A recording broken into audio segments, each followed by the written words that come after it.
I'll invite you to think of the last time, recent past, where you got hurt through a human interaction, where somebody said something to you or something happened and you got hurt. All of you have one thing like that in mind. So when that happened, you were convinced that harm was being done to you, right? In one way or the other. And you were convinced that it was to you the harm was being done. You were convinced that there's an I here who is being harmed by something outside this I.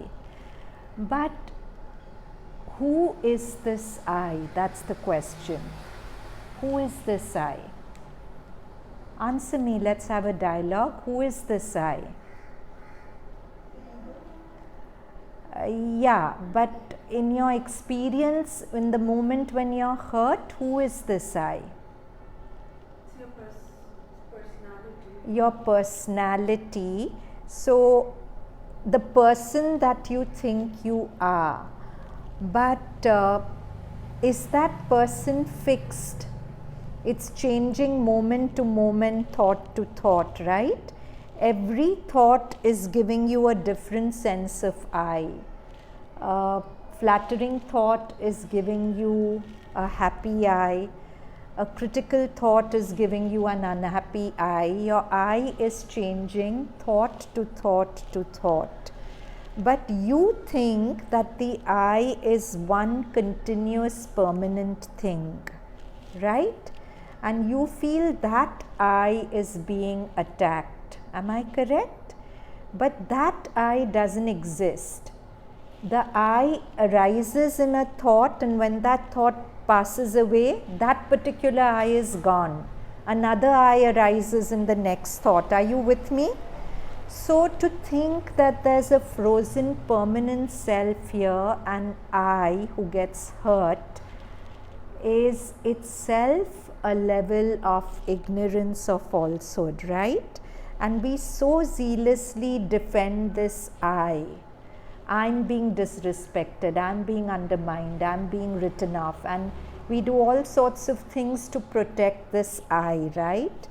But this I doesn't really exist except as a mental construct in your head, right? So what you said is true. This I ultimately is your sense of ego. And ego is nothing but a conditioned thought pattern.